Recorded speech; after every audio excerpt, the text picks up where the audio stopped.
है बहुत ही महत्वपूर्ण है साथियों। इसलिए हम लोग के लिए महत्वपूर्ण है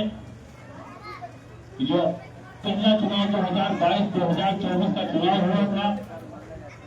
हम आपके बीच में आए, लगातार हम अपनी बातों को रखे साथियों, लेकिन शायद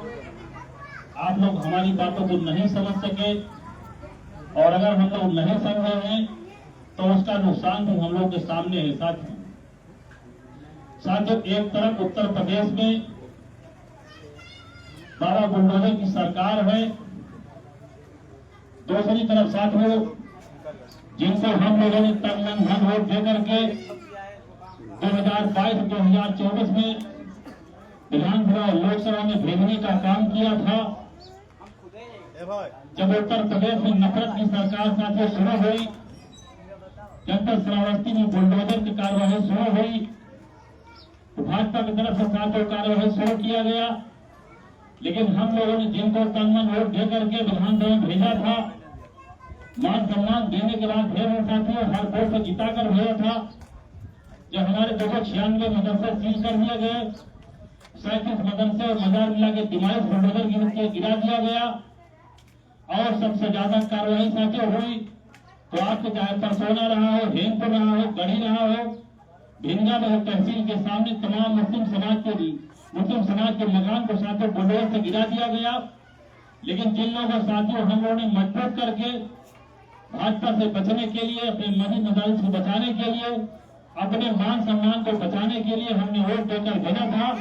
आज तक उनके मुंह से साथियों एक भी जुबान हमारे लिए नहीं निकला, न उन्होंने कोई धरना किया, न प्रदर्शन किया, न साथियों हमारे जहां भी मदरसे सील किए गए या गिरा दिए गए, आज तक उनके द्वारा कोई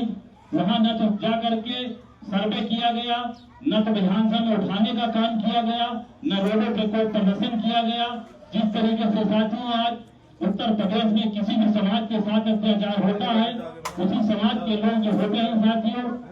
उत्तर प्रदेश में धरना देते हैं, ज्ञापन देते हैं, और तमाम प्रदर्शन करने के साथ साथ न्याय दिलाने का हर समाज के लोग साथियों काम करते हैं। लेकिन जिस तरीके से साथियों यहाँ अत्याचार हुआ, हम लोगों के साथ जुल्म हुआ, और अब तक साथियों जुल्म होता रहा, लेकिन वो जुल्म के खिलाफ न तो यहाँ के विधायक, न तो सांसद साथियों कभी उन्होंने आज तक न कोई आवाज उठाया, न हम लोग इसको में काम आने का साथियों मौका दिया। इसलिए साथियों जब कोई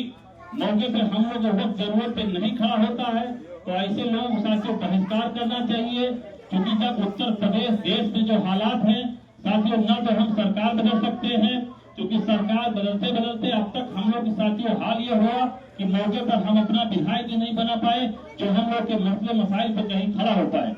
इसलिए साथियों हम लोग बहुत ही सोच से, न किसी के जज्बात में आकर के, न किसी पार्टी के चक्कर में आकर के, हम लोग अपना ये क्षेत्रीय आपके परिवार का बेटा आपके बीच लगातार 10 साल से संघर्ष कर रहा है। जो भी साथियों हमसे बन पड़ता है, मैं आपके सुख दुख में शामिल होने का काम करता हूँ, और साथियों मैं आपको भरोसा दिलाता हूँ कि जिस दिन आप लोगों ने मौका दिया तो सबसे ज्यादा काम आपका सिरसिया थाने पर ही पड़ता है। जिस तरीके से साथियों इनकाउंटर को लेकर के, चाहे तमाम झूठे हत्या का मामला लेकर के तमाम हमारे मुस्लिम समाज का साथियों ले जाकर के बंद किया गया, उनसे तमाम तरीके से असुनी की गई, जिन पर इन जो जनप्रति जिनको हमने वोट देकर भेजा था आज तक वो कहीं थाने पर एक भी मसले पर दिखाई नहीं दिए साथियों। इसलिए जब साथियों हमारे इनकाउंटर का मामला हो, चाहे हमारे थानों का मामला हो, चाहे हमारे अस्पताल का मामला हो, चाहे हमारे दीनी मस्जिद मदरसों का मामला हो, जब किसी मसले पर साथियों कोई हमारा जनप्रतिनिधि नहीं दिखाई देता है तो ऐसे जनप्रतिनिधि को साथियों चुनने से कोई फायदा नहीं, हमें बहिष्कार करना चाहिए। कि जब हमारे कोई मसले पर साथियों कोई नहीं मिलता है, आपने लगातार देखा साथियों जब भी कोई जरूरत पड़ती है तो साथियों आपने देखा कि उत्तर प्रदेश में जब भी साथियों जो जास्ती जब स्टार्ट हुआ और सबसे पहले जब यहाँ मदरसों पर कार्रवाई शुरू हुई, हमारे द्वारा साथियों जब आवाज उठाया गया तो हमको प्रशासन के द्वारा जेल भेज दिया गया। साथियों अगर आज मैं विधायक होता मौके पे तो साथियों प्रशासन शायद ऐसी हरकत नहीं कर सकता था, क्योंकि हम मजबूत होते। आज साथियों हम लोग की कोई न मजबूती के कारण प्रशासन के द्वारा जेल भेजा गया, और जेल जाने पे तमाम साथियों कठिनाई उठाई थी, तमाम दर्जनों मुकदमे साथियों इस आवाज उठाने गैंगस्टर लगा, मकान सीज हुआ, तमाम साथी जो हमारा कारोबार था सारे तरीके से सारा बंद करने का काम उस सरकार ने किया। लेकिन साथियों हमें इस चीज से न घबराना है, न हमने कभी साथियों आप लोगों